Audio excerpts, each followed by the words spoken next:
미국 질병센터인 CDC에 의하면 당뇨병 환자의 3명 중에 1명이 고혈압 환자의 5명 중에 1명이 콩팥병이 있다고 보고되고 있습니다. 그런데 우리가 당뇨병을 관리할 때 콩팥이 괜찮습니까? 라고 환자들이 물으면 거의 다 대부분 괜찮다고 말하는 것을 흔히 볼 수 있고, 그러다 보니 예방할 수 있는 콩팥병이 방치되다가 말기에 가까워서 투석을 해야 될 경우에 환자들이 그때야 비로소 신장내과 전문의를 보면서 예방할 수 있는 병을 키워오는 경우가 많아 안타깝습니다. 그런데 이렇게 당뇨 환자들 중에서 콩팥이 괜찮냐고 물어봤을 때 내과 의사들조차도 괜찮다고 말을 하는 가장 큰 이유는 내과 의사들이 피검사에서 크레아티닌 아니면 GFR이 60 이상일 때 아니면 20, 30 이상일 때 정상이라고 말하는 경우가 있어서 그런데요. 자, 이 그래프를 보게 되면 Diabetic Kidney Disease라고 해서 당뇨병성 신장병으로 인해서 콩팥이 망가질 때 거의 70%가 망가질 때도 GFR이 60 이상으로 정상 수치에 있다는 것을 알 수가 있고요. 실제로 피검사에서 콩팥병 3기가 되었을 때 일반 의사들은 조금 문제가 있다고 했을 때 벌써 콩팥은 60%에서 70% 망가져 있다는 것을 알 수가 있습니다. 자, 이 다음 그래프는 당뇨병에 대한 그래프는 아니고요. Polycystic Kidney Disease라고 해서 콩팥에 물혹이 생겨서 물혹 때문에 콩팥이 망가지는 병인데요. 우리가 초음파나 더 정확하게는 MRI로서 실제로 콩팥이 어느 정도 손상되어 있는지를 쉽게 알 수가 있는데요. 이 그래프를 보면 콩팥이 70% 이상 망가졌을 때에도 GFR의 변함은 거의 없다라는 거죠. 콩팥이 망가지고 있는 상태에서도 콩팥이 피를 거르는 기능은 굉장히 높기 때문에 망가져도 혈액검사에서 GFR의 변동은 없다라는 겁니다. 따라서 GFR이 정상이라고 해서 콩팥병이 없다라고 말하는 것은 잘못됐다는 거죠. 그러다 보니 질병관리센터 CDC 그리고 한국의 보건복지부에서도 콩팥병이 있는 사람들이 대부분 방치돼서 말기까지 있어서 이게 큰 문제라고 발표를 하고 있는데요. 자, 그러면 실제로 의사로서 그런 환자를 자주 못 보냐? 그건 아닙니다. 2017년 저에게 처음으로 오신 분인데 그동안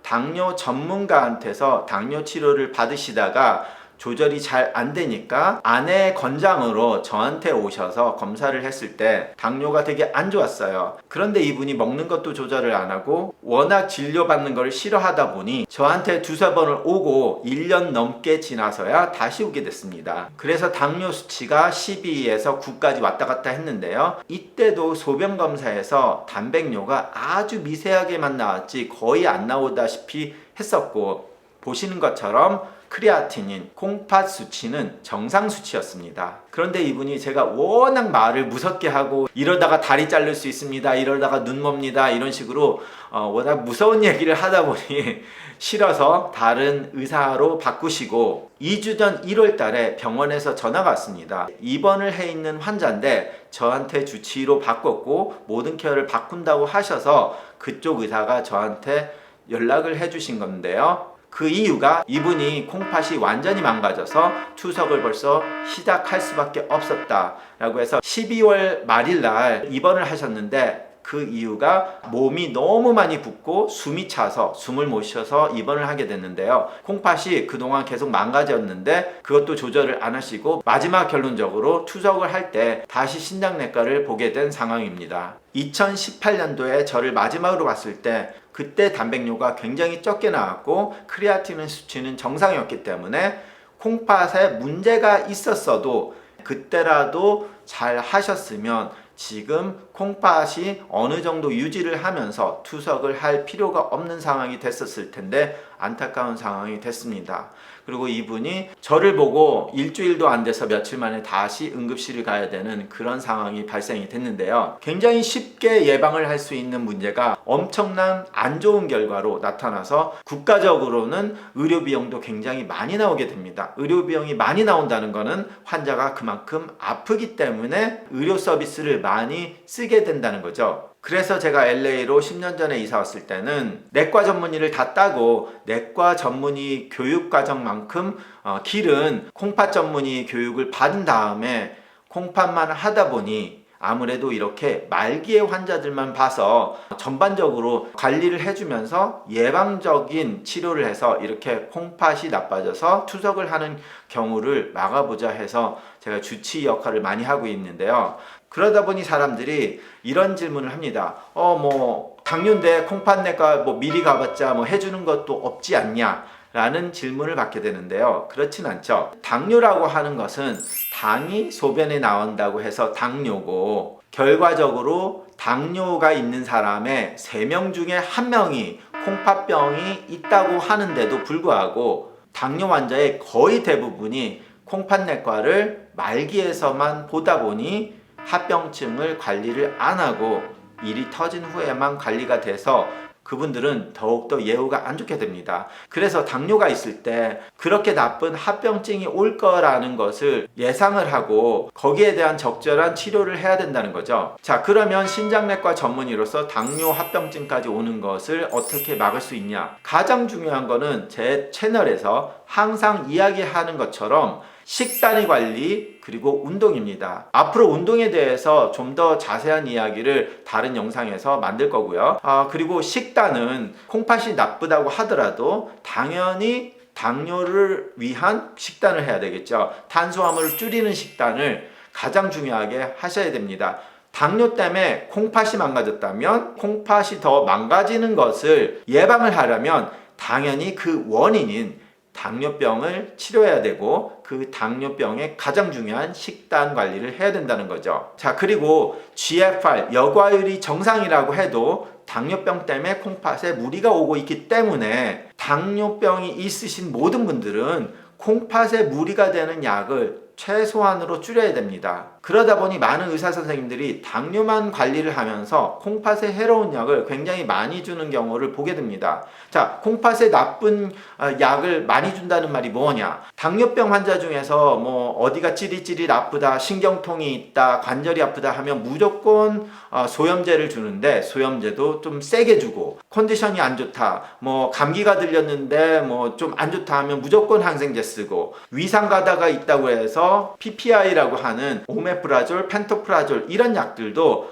저도 많이 쓰기는 하지만 마구 쓰다가 콩팥이 망가지는데도 그게 원인이 될 수도 있는데 그런 거를 관리를 안 한다든지, 아니면 대상포진이 됐을 때 대상포진 약도 콩팥에 무리가 일으키고, 그리고 대상포진 자체도 콩팥에 무리가 일으키기 때문에 그런 일이 터졌을 때 약을 적절하게 쓰고, 그리고 약을 끊을 수 있으면 바로 끊고 환자가 다시 그런 일이 있지 않게 예방을 하는 것도 굉장히 중요합니다.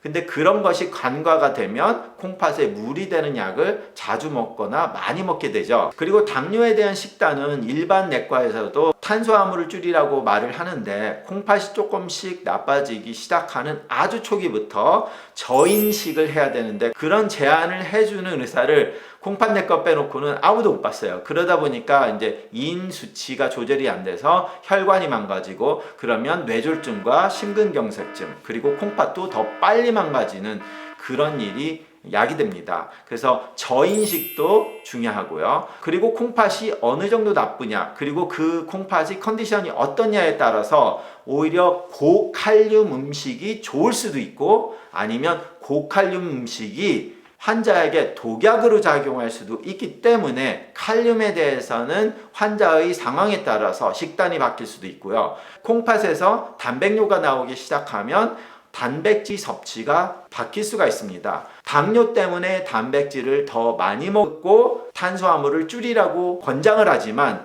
단백뇨가 나오기 시작할 때는 그 단백질의 섭취 또한 조절이 되는 부분은 콩팥내과 부분이다 보니까 당뇨의 합병증 아주 초기에서도 신장내과 전문의의 식단 관리가 필요하다는 거죠. 그리고 또 어제도 봤지만 당뇨가 있으신 분이 고혈압까지 있는 경우가 대단히 많은데요. 그러면 콩팥을 보호하고 당뇨와 고혈압으로 인해서 환자의 생존율을 높일 수 있는 혈압약으로 바꿔줘야 되는데, 그냥 혈압을 잘 떨어뜨리는 약을 써놓고 아무 관리를 안 하는 경우, 그러면 단백뇨도 줄여주고 콩팥도 보호해주고 심혈관 질환도 보호해주는 혈압약이 안 써지고 다른 약으로 쓰고 있었던 환자들도 꽤 보게 됩니다. 특히 당뇨가 있으신 분, 거기다 단백뇨가 있으신 분은 ACE 이니비터나 ARB를 꼭 드셔야 되고요.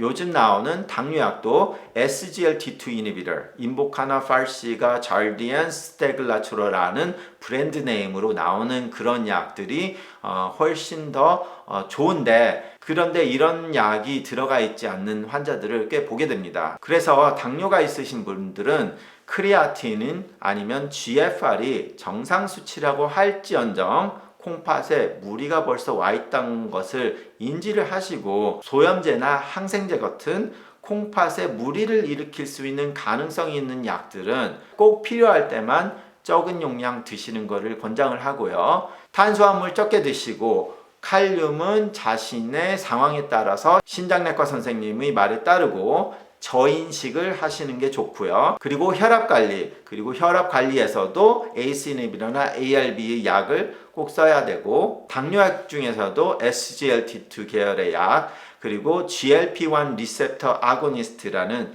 주사약도 혈관 질환에 좋기 때문에 그런 대략적인 이야기를 드렸습니다. 그 환자의 상황과 컨디션에 따라서 이분은 이렇게 해야 되고 저분은 저렇게 해야 되다 보니 여러분들이 이런 것이 대략적인 것이라고 생각하시고 반드시 자신의 담당 의사와 상의를 하셔서 적절하고 최상의 치료를 하시기 바랍니다. 감사합니다.